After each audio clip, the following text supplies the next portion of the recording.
പ്രഭാത വന്ദനങ്ങളെ ഞങ്ങൾ അറിയിക്കുകയാണ്.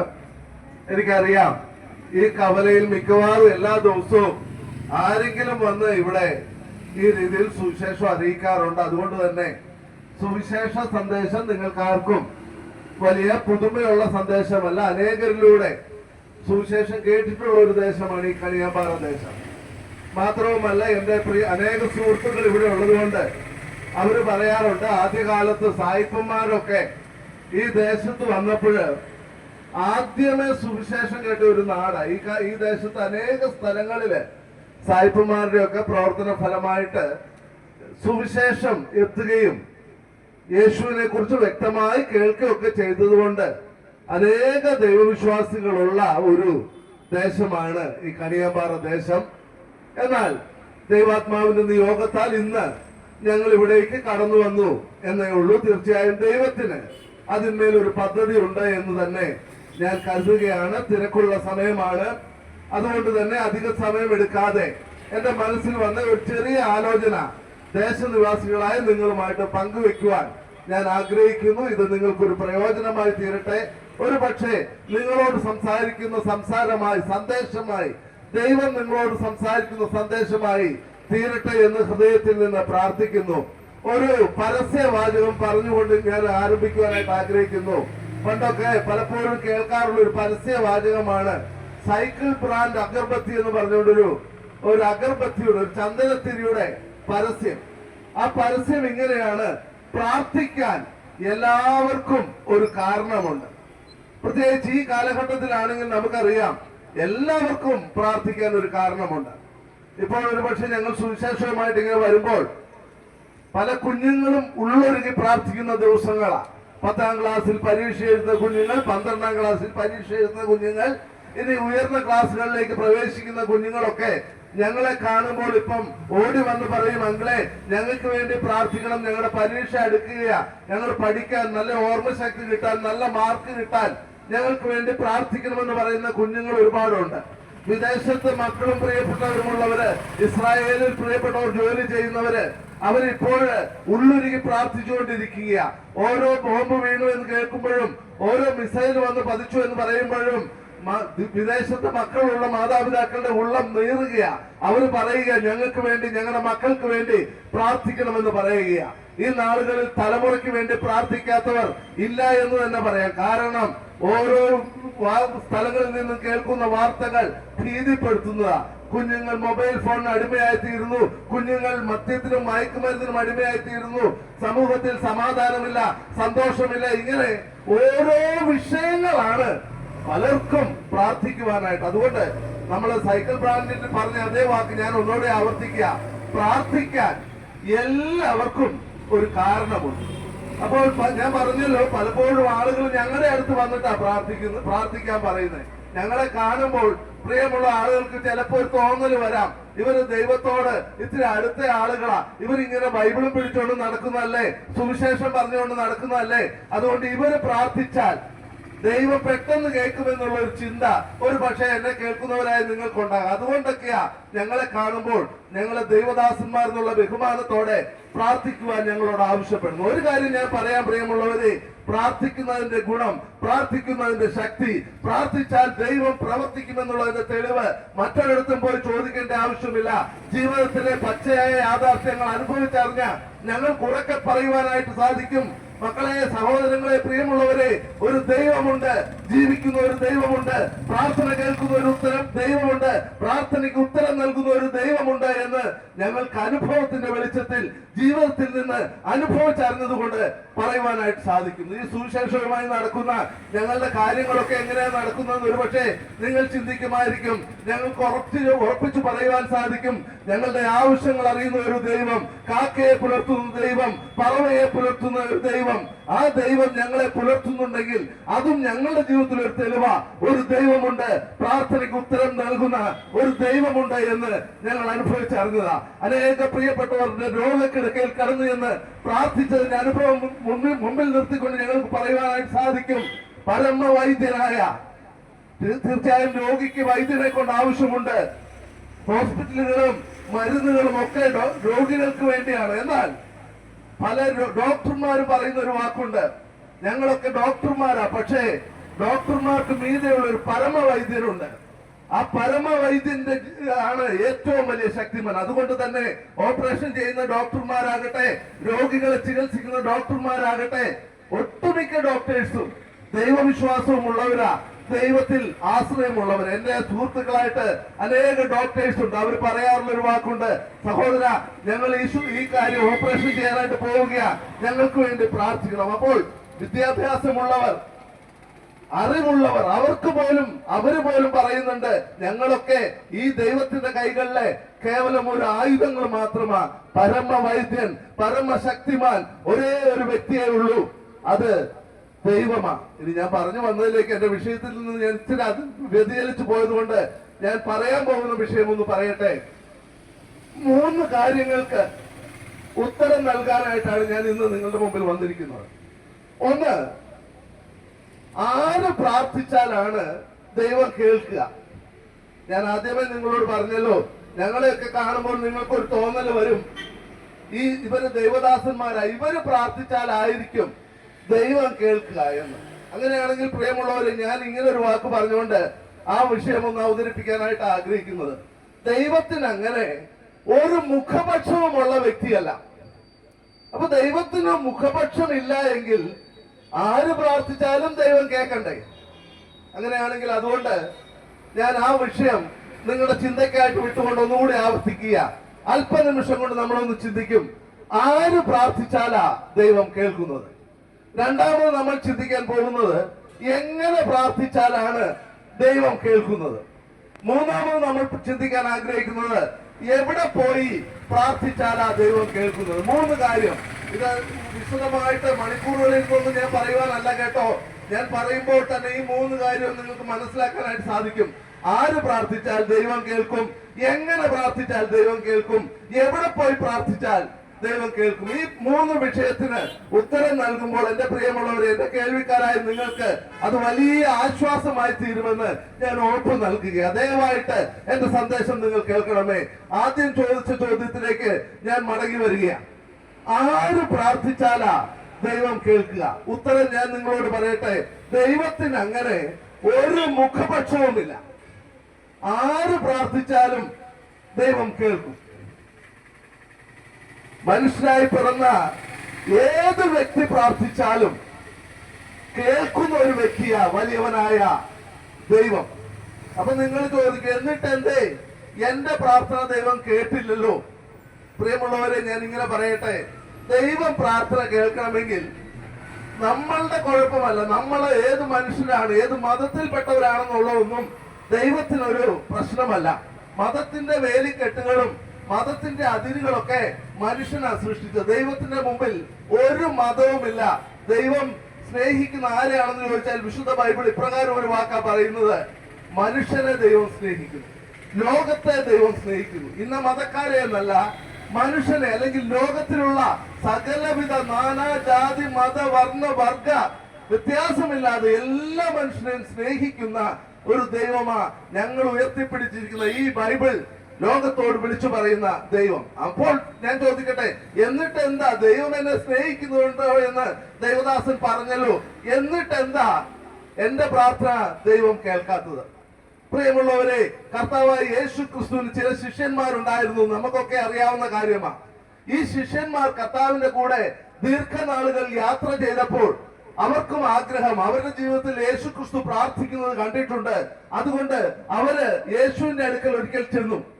യേശുവിന്റെ അടുക്കൽ ചെന്നിട്ട് ഈ ശിഷ്യന്മാർ യേശുവിനോട് ചോദിച്ചു, ഗുരു, ഞങ്ങളെ പ്രാർത്ഥിക്കാൻ പഠിപ്പിക്കണം.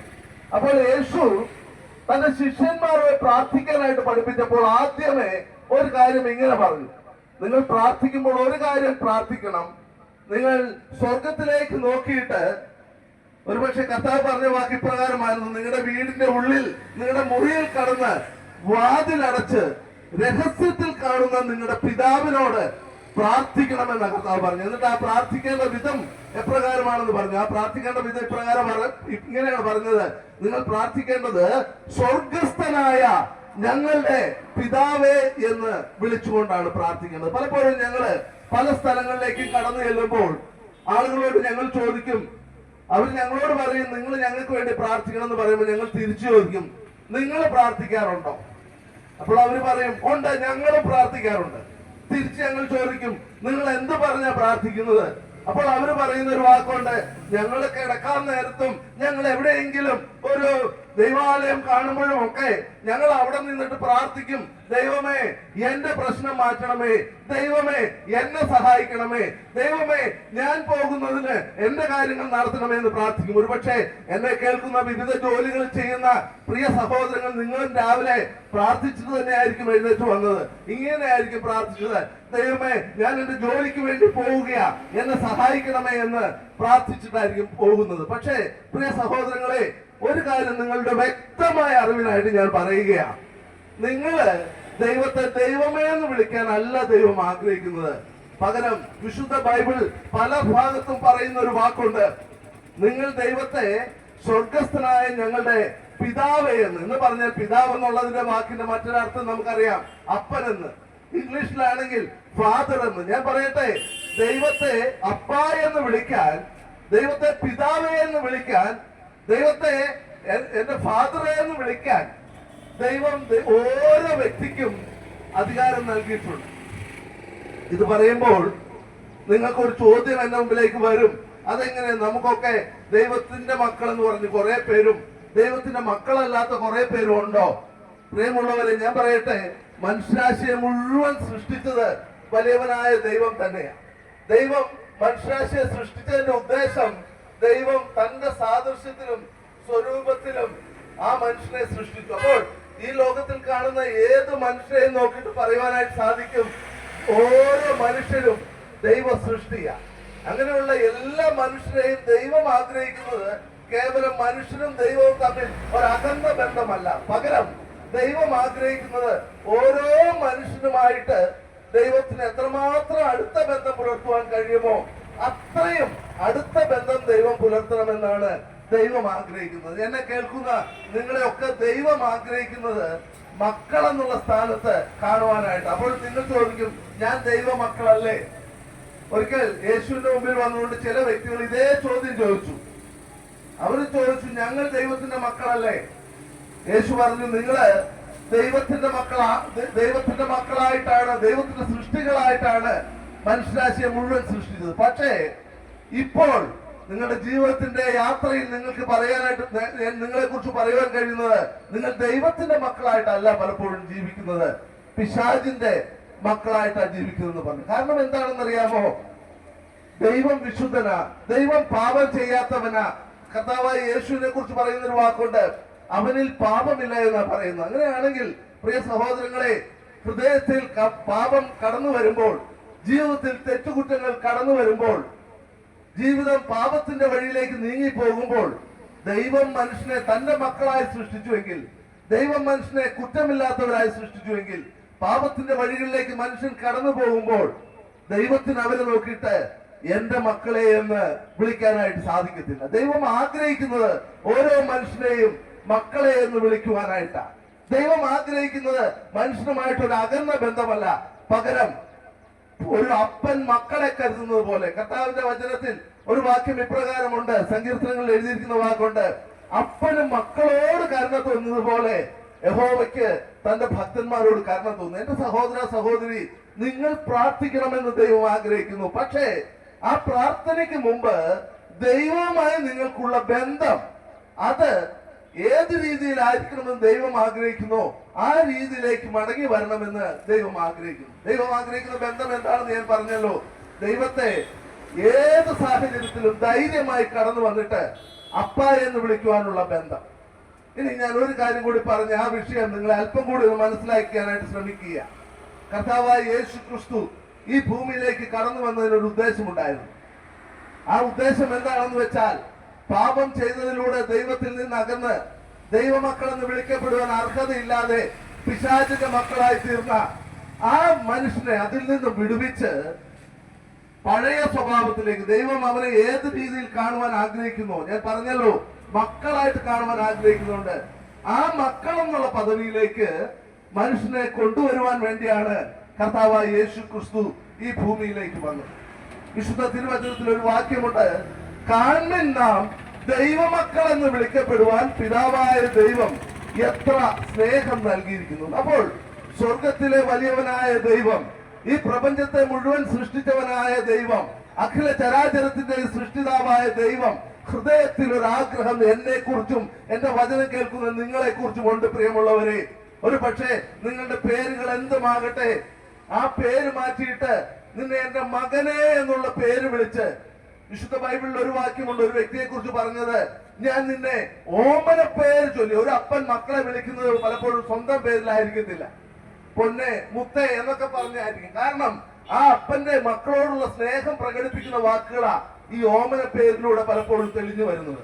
എന്റെ സഹോദര സഹോദരി, ദൈവവുമായിട്ട് നിങ്ങളുടെ ബന്ധം പുതുക്കി ചേർക്കുവാൻ, ദൈവത്തെ ധൈര്യമായിട്ട് അപ്പ എന്ന് വിളിക്കുവാൻ അധികാരം ലഭിക്കുവാനായിട്ടാണ് വിശുദ്ധ തിരുവചനം പറയുന്നത് കർത്താവായ യേശു ക്രിസ്തു ഈ ഭൂമിയിലേക്ക് കടന്നു വന്നത്.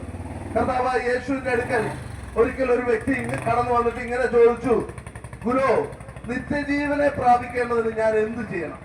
കർത്താവായ യേശു നിക്കോദീമോസ് എന്ന് പറഞ്ഞ ആ വ്യക്തിയോട് പറഞ്ഞൊരു വാക്കുണ്ട്, പുതുതായി ജനിച്ചില്ല എങ്കിൽ ദൈവരാജ്യം കാണുവാൻ, നിത്യജീവൻ എന്നല്ല, ദൈവരാജ്യം കാണുവാൻ ആർക്കും ഒരു നാളും കഴിയത്തില്ല. പ്രിയമുള്ളവരെ, ഞാൻ പറഞ്ഞല്ലോ, മനുഷ്യനെ ദൈവ സൃഷ്ടിയായിട്ട് സൃഷ്ടിച്ചുവെങ്കിലും പിശാചാകുന്ന ദൈവത്തിന്റെ ശത്രു പാപമെന്ന ആ ആയുധം വെച്ച് മനുഷ്യനെ ദൈവത്തിൽ നിന്ന് അകറ്റി. അവനെ ദൈവത്തിന്റെ മക്കളായി തീരേണ്ടടുത്ത് പിശാചിന്റെ മക്കളായി പൈശാചിക പ്രവൃത്തികൾ ചെയ്തുകൊണ്ട് മനുഷ്യന് ദ്രോഹം ചെയ്തുകൊണ്ട് ജീവിക്കുമ്പോൾ അവനെ മടക്കി വരുത്തുവാൻ, അവനുമായിട്ടുള്ള ദൈവത്തിന്റെ ബന്ധം പുതുക്കി ചേർക്കുവാൻ, അതിനുവേണ്ടിയാണ് കർത്താവായ യേശു ക്രിസ്തു ഈ ഭൂമിയിലേക്ക് 2000 വർഷം മുമ്പ് കടന്നു വന്നത്. ചോദ്യം നിങ്ങൾ എന്നോട് ചോദിക്കും, എങ്ങനെയാണ് കർത്താവായ യേശു ക്രിസ്തു മനുഷ്യനും ദൈവവുമായിട്ടുള്ള ബന്ധം പുതുക്കി ചേർക്കുന്നതെന്ന് ചോദിക്കും. ഞാൻ ഇങ്ങനെ പറയട്ടെ, മനുഷ്യനെ ആ പിശാചിന്റെ കയ്യിൽ നിന്ന് വീണ്ടെടുക്കുവാൻ കർത്താവായ യേശു ക്രിസ്തു ഒരു വലിയ ക്രിയ ചെയ്തു. എന്താ ചെയ്തതെന്നറിയാമോ? പ്രിയ സഹോദരൻ അല്പം മുമ്പ് ഒരു പാട്ട് പാടിടും ഞാനാ സ്നേഹത്തിൻ ഗീതം, പാടിടും ഞാനാ ക്രൂശിലെ സ്നേഹം എന്ന് പാടുവാനായിട്ട് ഇടയായി. സഹോദര സഹോദരി, എന്തിനാ കർത്താവ് ക്രൂശിൽ മരിച്ചതെന്നറിയാമോ? പലപ്പോഴും നമ്മള് ദുഃഖവെള്ളിയും പെസഹായും നോമ്പും ഒക്കെ ആചരിക്കും. പലപ്പോഴും അതിന്റെ അർത്ഥം എന്താണെന്ന് നമ്മൾ ചിന്തിക്കത്തില്ല. പല വിശ്വാസികളും ചെയ്യുന്ന ഒരു കാര്യമുണ്ട്, ഭാരമേറിയ കുരിശും ചുമന്നുകൊണ്ട് കർത്താവ് ക്രൂശിൽ തറയ്ക്കപ്പെട്ടതിന്റെ ആ ഓർമ്മയെ അനുസ്മരിച്ചുകൊണ്ട്, ഞങ്ങളുടെ നാട്ടിലൊക്കെ ആണെങ്കിൽ വലിയ മലകളുണ്ട്, ആ മലയിലേക്കൊക്കെ ഭാരമേറിയ കുരിശും ചുമന്നുകൊണ്ട് പല വിശ്വാസികളും യാത്ര ചെയ്യും. അതിന് പറയുന്ന പേര് കുരിശുമല യാത്ര എന്നാണ്. അവര് ചിന്തിക്കുന്നത് എന്താന്ന് വെച്ചാൽ, കർത്താവായ യേശു ക്രൂശിൽ മരിച്ചത് ഇതുപോലെ വർഷത്തിൽ ഒരിക്കൽ ഞങ്ങളും ക്രൂശ് ചുമന്നുകൊണ്ട് ഈ മല കയറാൻ വേണ്ടിയാണെന്ന്. അല്ല സുഹൃത്തുക്കളെ, നിങ്ങളാരും മല കയറാൻ വേണ്ടിയല്ല, നിങ്ങളാരും കുരിശ് ചുമക്കാൻ വേണ്ടിയല്ല കർത്താവായ യേശു ക്രിസ്തു ക്രൂശിൽ മരിച്ചത്. വിശുദ്ധ തിരുവചനം കർത്താവായ യേശു ക്രൂശിൽ മരിച്ചത് എന്തിനാണ് എന്ന് വ്യക്തമായി പറയുന്നുണ്ട്. ഇങ്ങനെയാണ് പറയുന്നത്, നമ്മുടെ പാപങ്ങളും ചുമന്നുകൊണ്ട് അവൻ ക്രൂശിന്മേൽ കയറി.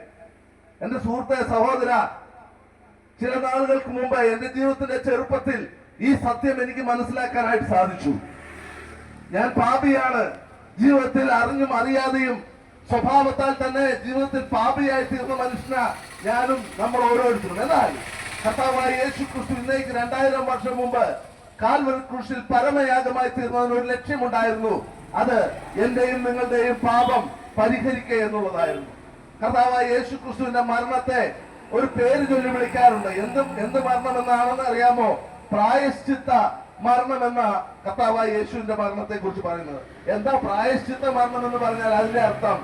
പ്രായശ്ചിത്ത മരണം എന്ന് പറഞ്ഞാൽ അതിന്റെ അർത്ഥം, ഒരാൾ മരിക്കേണ്ടതിന് പകരം, ഒരാൾ ശിക്ഷിക്കപ്പെടേണ്ടതിന് പകരം ആ ശിക്ഷ അനുഭവിച്ചുകൊണ്ട് മറ്റൊരാൾ മരിക്കുന്നതിനെയാണ് പ്രായശ്ചിത്ത മരണം എന്ന് പറയുന്നത്. പ്രിയ സുഹൃത്തെ, സഹോദര, ഈ കർത്താവായ യേശുവിനെ ഞങ്ങൾ ഇത്രമാത്രം കവലകത്തോറും ഉയർത്തുന്നതിന്റെ കാരണം മനുഷ്യരാശിയുടെ പാപത്തിന് പ്രായശ്ചിത്തമായി, മനുഷ്യരാശിയുടെ ജീവന് പ്രായശ്ചിത്തമായി, മനുഷ്യരാശിയുടെ രക്ഷയ്ക്ക് മുഖാന്തരമായി ഈ ലോകത്തിൽ കർത്താവായ യേശു ഒഴികെ മറ്റൊരു മനുഷ്യനും ജീവനെ ബലി തന്നിട്ടില്ല എന്നുള്ളതാണ്. നിങ്ങൾ വിശ്വസിക്കുമോ? നിങ്ങൾ അന്വേഷിച്ചു നോക്കുക, ഏത് വ്യക്തിയുണ്ട് മറ്റൊരാൾക്ക് വേണ്ടി സ്വന്തം ജീവനെ ബലി നൽകിയിട്ടുള്ളത്? നൊന്തു പുലർത്തിയ നൊന്തുപെറ്റ മക്കൾക്ക് വേണ്ടി മാതാപിതാക്കൾ സ്വന്തം ജീവൻ ബലി നൽകാറുണ്ടോ? സമയം ത്യാഗം ചെയ്യുമായിരിക്കും, പണം ത്യാഗം ചെയ്യുമായിരിക്കും, ആരോഗ്യം ത്യാഗം ചെയ്യുമായിരിക്കും. പക്ഷേ സ്വന്തം മക്കൾക്ക് വേണ്ടി ഒരു പക്ഷേ പലപ്പോഴും അപ്പനോ അമ്മയോ പോലും സ്വന്തം ജീവൻ പ്രാണത്യാഗം ചെയ്യാതിരിക്കുമ്പോൾ കർത്താവായ യേശു ക്രിസ്തു ഭൂമിയിലേക്ക് വന്നത് മനുഷ്യരാശിക്ക് അവരുടെ പാപത്തിൽ നിന്ന് മോചനം നൽകുവാൻ, സ്വന്തം പ്രാണനെ ത്യാഗമായി മനുഷ്യരാശിക്ക് വേണ്ടി ബലിയായി നൽകുവാൻ വേണ്ടിയാ. അതുകൊണ്ട് എന്താ ഗുണമുണ്ടായത്? വിശുദ്ധ തിരുവചനം പറയുന്നത് പാപത്തിന്റെ ശമ്പളം മരണമത്രേ. മറ്റൊരിടത്ത് ഇപ്രകാരം പറയുന്നുണ്ട്, സഹോദരൻ ശവക്കുഴി കാണാതെ എന്നേക്കും ജീവിച്ചിരിക്കേണ്ടതിന് അവനെ വീണ്ടെടുക്കാനോ ദൈവത്തിന് വീണ്ടെടുപ്പ് വില കൊടുക്കാനോ ഒരു നാളും ആർക്കും കഴിയത്തില്ല. അവന്റെ പ്രാണന്റെ വീണ്ടെടുപ്പ് വില വിലയേറിയതെന്ന് വിശുദ്ധ വചനം പറയുക. അപ്പോൾ മനുഷ്യരാശിയെ വീണ്ടെടുക്കാൻ പണം കൊണ്ട് സാധിക്കത്തില്ല സഹോദരങ്ങളെ. മനുഷ്യരാശിയെ വീണ്ടെടുക്കാൻ കർമ്മപ്രവൃത്തികൾ കൊണ്ട് സാധിക്കത്തില്ല സഹോദരങ്ങളെ. മനുഷ്യരാശിയെ വീണ്ടെടുക്കാൻ മറ്റുള്ള യാതൊരുവിധ യാഗങ്ങൾക്കും യോഗങ്ങൾക്കും സാധ്യമാകാതിരിക്കുമ്പോൾ ദൈവം മനുഷ്യനെ വീണ്ടെടുക്കാൻ കണ്ടെത്തിയ ഏക മാർഗമാണ് രക്ഷകനായ യേശു ക്രിസ്തുവിന്റെ മാർഗം. ഞങ്ങൾ പലപ്പോഴും എല്ലാ കവലകളിൽ നിന്നും പറയും യേശു മാത്രമാണ് ഏക രക്ഷകൻ എന്ന് പറയും. അപ്പോൾ ആളുകൾ ചിന്തിക്കും, അങ്ങനെ പറയുന്നത് ശരിയാണോ? യേശുവിനെ ഏക രക്ഷകൻ എന്ന് പറയാൻ പറ്റുമോ? അനേക രക്ഷകന്മാരിൽ ഒരാളായിട്ട് യേശുവിനെ കൂട്ടിയാ പോരെ? അല്ല സുഹൃത്തുക്കളെ, നിങ്ങള് ഏത് ഗ്രന്ഥങ്ങൾ വേണമെങ്കിലും വായിച്ചു നോക്കിക്കോ. മനുഷ്യരാശിയെ പാപത്തിൽ നിന്ന് രക്ഷിക്കുവാൻ, മനുഷ്യരാശിയുടെ പാപ വിമോചകനായി ചരിത്രത്തിൽ പിറന്നു വീണ ഏക വ്യക്തിയേ ഉള്ളൂ. ആ വ്യക്തി കർത്താവായ യേശു ക്രിസ്തു. അത് ഞങ്ങള് ഒരു മതത്തിന്റെ വക്താക്കളായി നിന്നുകൊണ്ട് പറയുന്നതല്ല, ചരിത്രം വ്യക്തമായി മനുഷ്യനോട് വിളിച്ചു പറയുന്ന വസ്തുതയായതുകൊണ്ടാണ് യേശുവിനെ ഏക രക്ഷകൻ എന്ന് പറയുന്നത്. യേശുവിനെ ഞങ്ങൾ സ്നേഹിക്കുന്നതിന്റെ കാരണവും ഞങ്ങൾക്ക് വേണ്ടി സ്വന്തം ജീവനെ ബലിയായി നൽകിയെന്ന് ഞങ്ങൾക്ക് ഉറപ്പുള്ള വ്യക്തിയാ കർത്താവായ യേശു ക്രിസ്തു. അപ്പോ യേശു എന്തിനാ മനുഷ്യന് വേണ്ടി, പാപത്തിനു വേണ്ടി ജീവനെ ബലിയായി നൽകിയത്?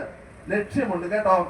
യേശു മനുഷ്യന് വേണ്ടി പാപത്തിന്റെ പരിഹാരമായി ജീവനെ ബലിയായി നൽകിയതിലൂടെ ഒരു വലിയ കാര്യം മനുഷ്യരാശി ഓർമ്മിപ്പിക്കുക. വിശുദ്ധ ബൈബിൾ അത് ഇപ്രകാരമാണ് പറയുന്നത്, ക്രിസ്തുവോ നാം പാപികളായിരിക്കുമ്പോൾ തന്നെ നമുക്ക് വേണ്ടി മരിക്കാൻ ദൈവം തനിക്ക് നമ്മളോടുള്ള സ്നേഹത്തെ പ്രദർശിപ്പിക്കുന്നു. ഒരു പക്ഷേ ഉന്നതത്തിൽ വസിക്കുന്ന ദൈവം, ഈ പ്രപഞ്ചത്തിന്റെ ഒക്കെ സൃഷ്ടികർത്താവായ ദൈവം ഒരു അദൃശ്യ ശക്തിയായി എവിടെയെങ്കിലും നിലനിന്നാൽ മനുഷ്യനെ ദൈവം സ്നേഹിക്കുന്നുവെന്ന് ആർക്കും മനസ്സിലാകത്തില്ല. എന്നാൽ ഒരു മനുഷ്യനെ തേടി മനുഷ്യനായി ഭൂമിയിൽ വന്നപ്പോൾ, മനുഷ്യന് വേണ്ട വലിയ വില മനുഷ്യന് വേണ്ടി കൊടുത്തു തീർത്തപ്പോൾ, ഞാനും നിങ്ങളും കയ്യിലും കാലിലും അനുഭവിക്കേണ്ട ആണിപ്പാടുകൾ സ്വന്തം കരങ്ങളിൽ അനുഭവിച്ചപ്പോൾ, ഞാനും നിങ്ങളും നിത്യ നരകത്തിൽ കിടന്ന് ദണ്ഡനം അനുഭവിക്കേണ്ടതിന് പകരം കാൽവറി ക്രൂശില് കൂരിരുട്ടിൽ കിടന്നുകൊണ്ട് എന്റെ ദൈവമേ നീ എന്നെ കൈവിട്ടത് എന്ന് കർത്താവായ യേശു ക്രിസ്തു നരകയാതന അനുഭവിച്ചപ്പോൾ, അതിലൂടെ ലോകത്തോട് വിശുദ്ധ തിരുവചനം അല്ലെങ്കിൽ വലിയവനായ ദൈവം ലോകത്തോട് വിളിച്ചു പറയുന്ന ഒരു വലിയ വസ്തുതയുണ്ട് പ്രിയമുള്ളവരെ.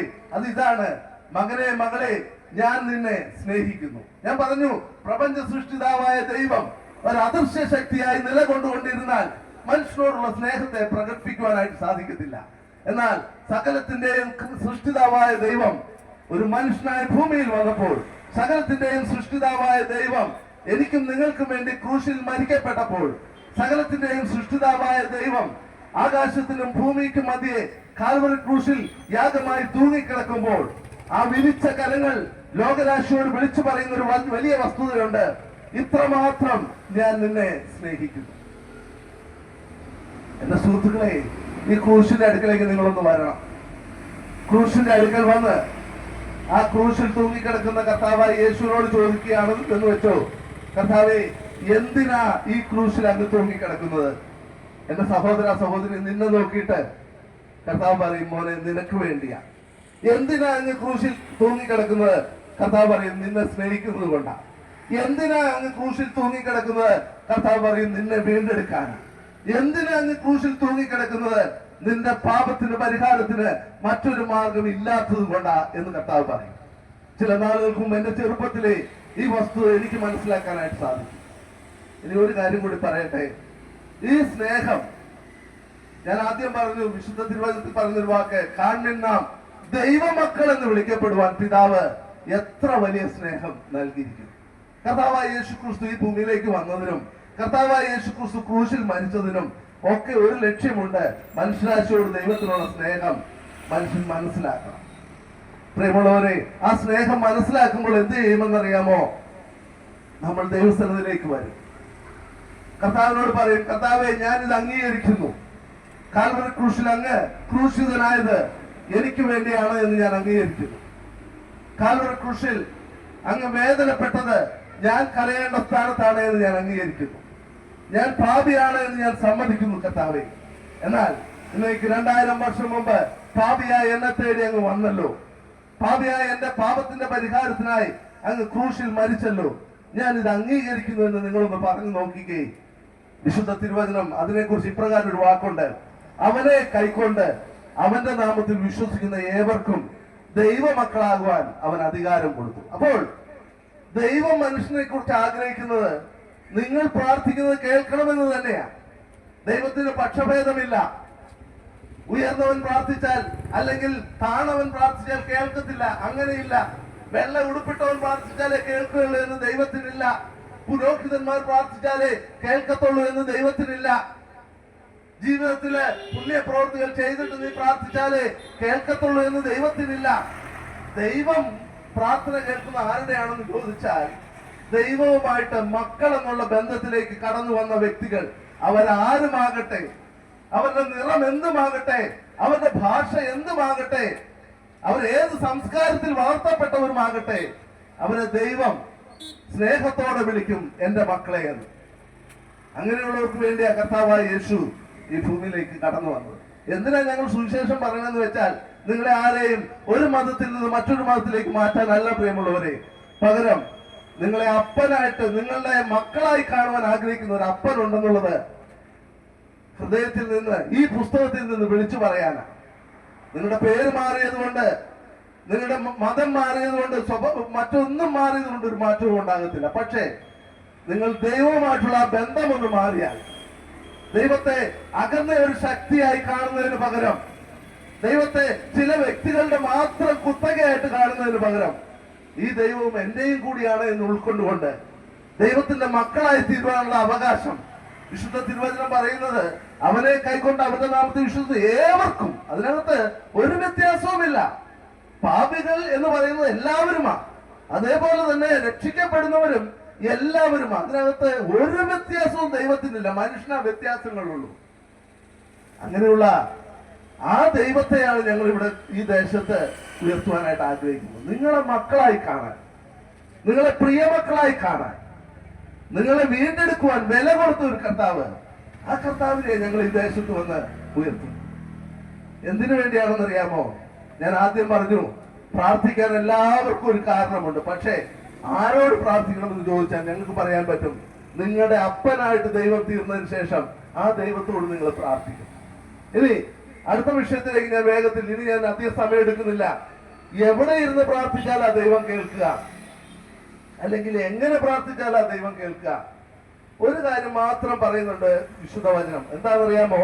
പാപിയുടെ പ്രാർത്ഥന ദൈവം കേൾക്കുന്നില്ല എന്ന് പറയും. എന്ന് പറഞ്ഞാൽ നമ്മുടെ ഹൃദയത്തിൽ പാപവും നിറച്ചു വെച്ചുകൊണ്ട് നമ്മുടെ ജീവിതത്തെ ആ പാപത്തിന്റെ അവസ്ഥയിൽ തന്നെ മുമ്പോട്ട് കൊണ്ടുപോയിട്ട്, പാപം എന്ന് പറയുമ്പോൾ നിങ്ങൾ ചിന്തിക്കുന്നത് പോലെ വലിയ വലിയ കൊടിയ പാപങ്ങൾ മാത്രമല്ല. നമുക്കറിയാം, ഏത് നിസ്സാര കാര്യത്തെയും പാപത്തിന്റെ പട്ടികയിലാണ് ദൈവം പെടുത്തുന്നത്. എന്റെ സഹോദരനോട് ഞാൻ വിദ്വേഷം വെച്ച് പുലർത്തിക്കൊണ്ട് ദൈവം മുമ്പാകെ നിന്നിട്ട് പ്രാർത്ഥന കേൾക്കണമെന്ന് പറഞ്ഞാൽ, പൊന്നു സുഹൃത്തെ, ദൈവം പ്രാർത്ഥന കേൾക്കത്തില്ല. എന്റെ സമൂഹത്തിനോട് വെറുപ്പ് വെച്ചുകൊണ്ട് പ്രാർത്ഥിക്കണമെന്ന് പറഞ്ഞാൽ ദൈവം കേൾക്കത്തില്ല.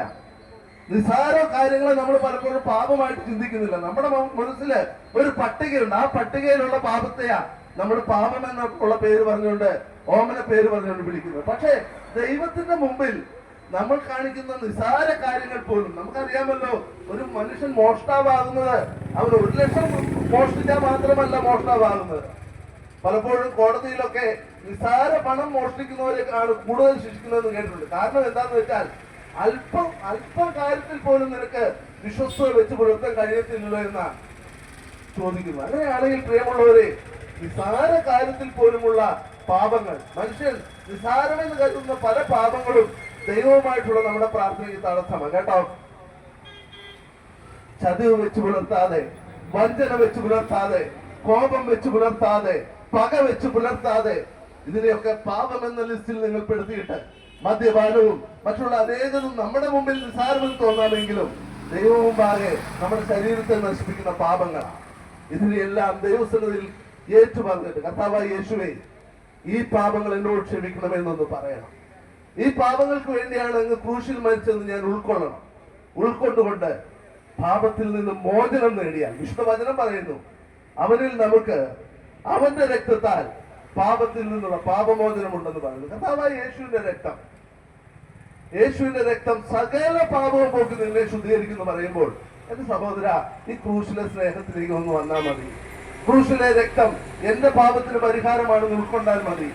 യേശുവിന്റെ സന്നിധിയിൽ മുട്ടുമടക്കുമ്പോൾ നിങ്ങൾ ആരായിരുന്നാലും യേശുവിന്റെ മക്കളായി തീരുവാൻ ദൈവം നിങ്ങളെ സഹായിക്കും. അപ്പോൾ നിങ്ങൾ മക്കളായി തീർന്ന് പ്രാർത്ഥിച്ചാൽ ദൈവം കേൾക്കും.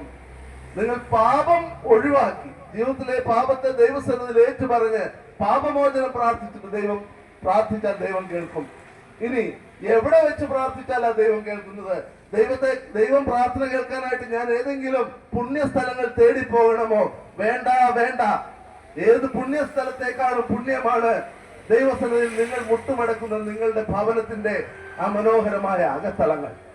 രാവിലെ തോറും ദൈവത്തോട് പ്രാർത്ഥിക്കുന്നവരാണ് നിങ്ങളെങ്കിൽ, വൈകുന്നേരങ്ങൾ കുടുംബമായി ദൈവത്തോട് പ്രാർത്ഥിക്കുന്നവരാണ് നിങ്ങളെങ്കിൽ, നിങ്ങളുടെ ആ കൊച്ചു കുടില് അതാണ് ദൈവത്തെ സംബന്ധിച്ച് പുണ്യസ്ഥലം.